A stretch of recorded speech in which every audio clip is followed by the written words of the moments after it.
y a 80 ans, le 7 juin 1936, c'était la signature des accords de Matignon pendant le Front populaire. Et donc, c'est-à-dire que c'est ce jour-là que, dans une des premières réunions tripartites entre l'État, le patronat et les syndicats, étaient arrachées notamment les conventions collectives, le Front populaire accouchant aussi des 40 heures, des congés payés et tout ça. Et donc, voilà ce qui a apporté, pas ce qu'il y a eu un mouvement populaire, mais ce qui a apporté le Parti socialiste de Léon Blum avec le Front populaire. On est 80 ans après, voilà ce qu'apporte le Parti socialiste de François Hollande, c'est la casse du Code du travail. Et donc, il me paraît important que sur le plan symbolique, le mardi 7 juin, devant un maximum de fédérations du Parti socialiste de France, il y ait quelque chose qui se passe, quoi.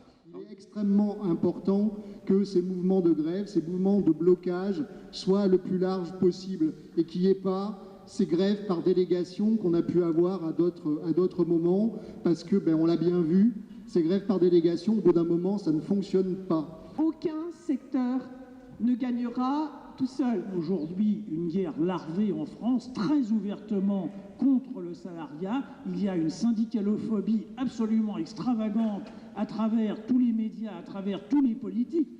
Tous les médias s'y mettent, vous lisez des choses ahurissantes, ça va bien entendu du Figaro jusqu'au Canard enchaîné. Tous sont absolument hostiles au mouvement qui est en route, hostiles au salariat, et le message est taisez-vous et obéissez. France 2, qui a fait un schéma assez simple pour expliquer la situation, CGT avec un petit bonhomme rouge en train de faire la grimace, et CFDT avec un petit bonhomme jaune, couleur choisie par France 2, en train de faire un sourire.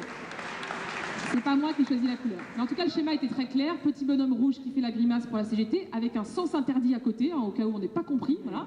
On a vu apparaître d'un seul coup de nouveaux concepts, si je puis dire, ou en tout cas des mots que les uns et les autres font circuler.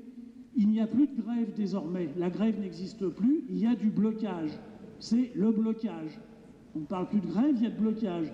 On parle aussi d'une minorité. De quelle minorité? Puis on parle de radicaliser. Alors si maintenant vous additionnez blocage plus minorité plus radicalité, le résultat, voilà, c'est le terrorisme social. C'est-à-dire qu'on veut nous assimiler aux terroristes, à Daesh, à tout ce qui se passe là. Faites l'expérience de discuter dans les gens qui attendent, qui normalement devraient être ceux qui sont les plus sensibles à la propagande du gouvernement. Je vous assure que quand on fait ça, on est étonné de voir à quel point la sympathie, elle est pour les grévistes et que la hargne, la grogne, elle est contre le gouvernement. Au contraire, on donne une image d'une France belle et rebelle et qui se bat pour ses acquis sociaux avec son histoire. N'attendons rien de 2017. Le choix sera forcément un choix de droite ou d'ultra-droite, mais au fond, il y a très peu de différence.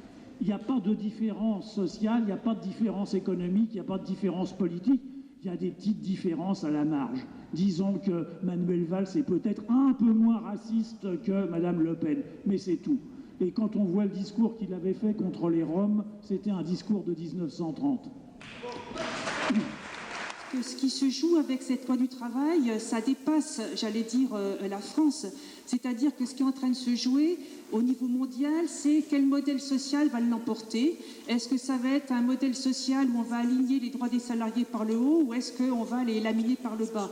Les gens qui ont écrit ce projet, manifestement, n'ont jamais passé un entretien d'embauche, n'ont jamais stressé à la fin d'une période d'essai, n'ont jamais eu une remarque du genre ouais, vous voulez le boulot, mais vous avez 30 ans, vous avez prévu de faire des enfants, hein, n'ont jamais eu à négocier un salaire, n'ont jamais envoyé des dizaines de CV sans avoir de réponse pour trouver un boulot, alors que le profil du poste était parfait. Donc ces gens-là sont juste déconnectés de notre vie quotidienne. Le premier point, c'est qu'on n'a pas encore, quand j'entends les discussions se faire sur la loi El Khomri, complètement gagné sur l'idée de retrait. Rien que cet article 1, rien que ça exige non pas de renégocier ou de rediscuter de ce projet de loi travail, ça exige le retrait du projet de loi travail.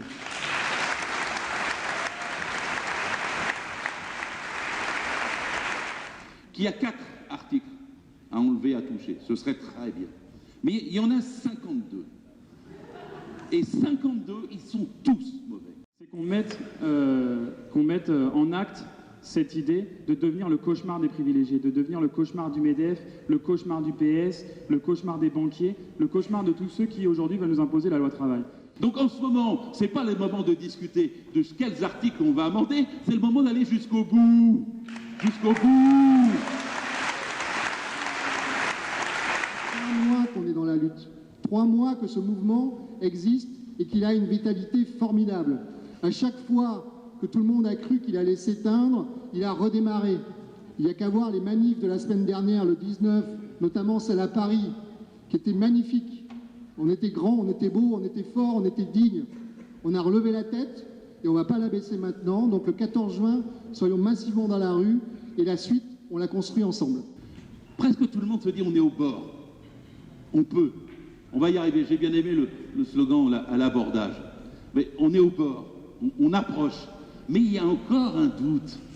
C'est-à-dire il faut diffuser de la confiance pour que la confiance emporte la victoire. On est juste à ce moment du déclic. Et c'est là que les forces militantes les plus actives sont décisives. Je ne dis pas l'avant-garde, je dis de ceux qui ont le plus envie de gagner, qui pensent qu'on peut faire basculer les choses, qu'il n'y a pas de résignation à avoir, qu'on ne parle pas du passé, de ce qu'on a souffert, de ce qu'on n'a pas gagné, etc.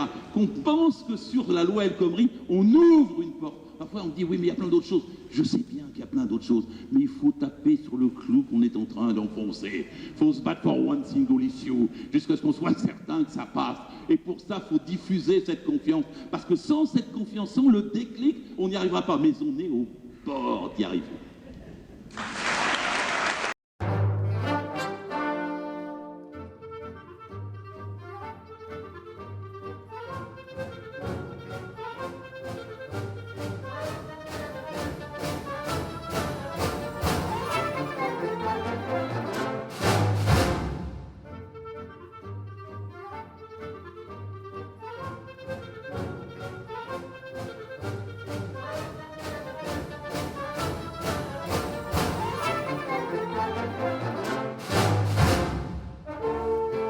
Je pense qu'à partir de 83, on a gelé l'histoire. Je vais le faire en 1 minute, mais on a gelé l'histoire.